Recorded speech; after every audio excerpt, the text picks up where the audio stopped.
I know a lot of you clicked on this video thinking I'm gonna teach you how to manipulate someone. How dare he, right? No. In fact, what I'm about to tell you doesn't involve any sort of lies or anything at all. It's more of a change of focus, I would say, from yourself to the other person. Now, what do I mean by the video title, right? How to get anyone to do anything you want. Simple. Provide incentive. I'll just get straight to the point. I was reading the book, okay? How to Win Friends and Influence People by Dale Carnegie. And in that book, he was essentially talking about how it's really stupid to think about your self-interest when you want someone to do something for you. Who cares about what you want?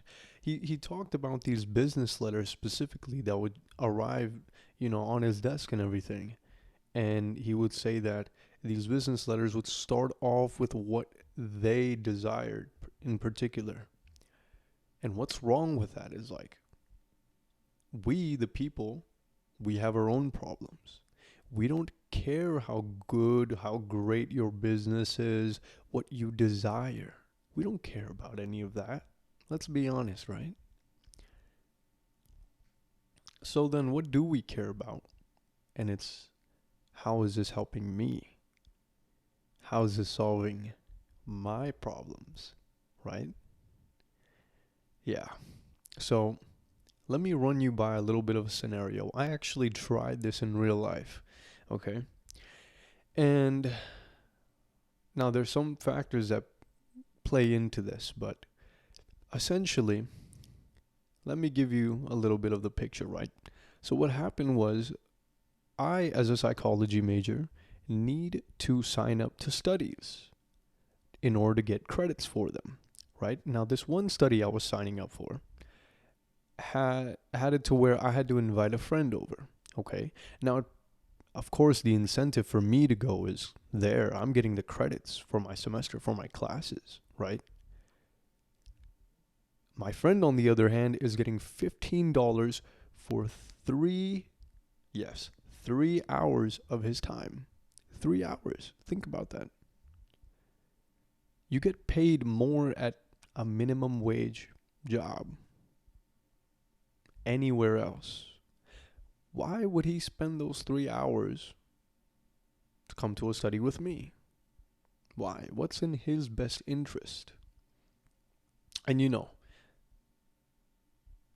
what's funny is I know that the people conducting the study know that you don't need to provide much of an incentive because the students will provide their friends with the incentives because they want the credit, right? Very smart of them. And so $15 isn't enough, right? At least in my point of view, because if I see myself as the friend in this situation that would have to go to these studies, it makes it very hard for me to, want to go, even if I am a friend. And that's especially why this is a great example, is because they're a friend. I think you should think like this. Think in their best interest. So what did I propose? I proposed to my friend. I was like, look, hey, I'm going to be honest. This study doesn't provide you much of an incentive, nor would it provide me much of an incentive. How about you go to the study with me and dinner's on me? All right? Or takeout wherever you please is on me. Now, for some people that might work, for others that might not. I'm just giving you an example of providing a greater incentive. You could provide a greater incentive in any way. But see how I'm thinking in his best interest, right? I'm not lying. You're still having to participate in the study. So I'm not manipulating them. I'm simply giving them more incentive to participate within the study. And that's it. That's all there is to it. If you want to be able to get people to do what it is that you would like them to do, think in their shoes. Think from their point of view, right? We can't get caught up with what we desire, okay? Especially when it comes to anything business related. Especially if you want anyone to do anything you want them to. It's all in what's in their best interest. Now, friendship's a little bit different, right? Because your friendship will factor into the equation. They might need less of an incentive to do something because they are your friend. But even then, I would say provide the incentive. And if they're not your friend, right, the level of relation from there just goes lower and lower, which means every other person that isn't your friend has less and less of an incentive to do something that you want them to do. So provide a greater incentive as to why. What is in their best interest? You have to think that before you tell someone to do something. I urge you to think like that, and it'll make a grave difference, especially in the way you word it as well. That also matters. Start with what's in their best interest, right? Think about it like this. If I gave you 2 pieces of paper, right, and I asked you, hey, so-and-so, could you do this chore? I'm struggling. I'm having the hard time. I can't do this. I can't do that.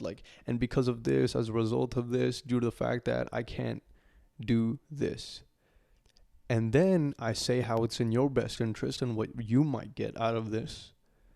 And then the other piece of paper, second piece of paper, I write down how you benefit from it first.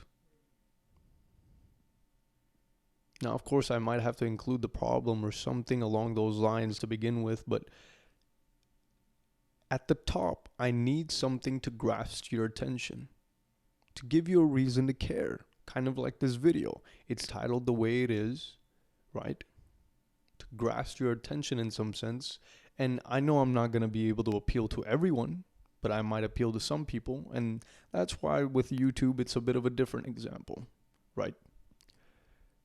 But if you want someone specifically to do something, how do they benefit first? That has to come before everything. Think about it, right? If someone told you to do something, you would want to know how it benefits you first as well. Let's be honest. Try to keep that in mind, but yeah. That's all I got for you. Peace. Take it easy.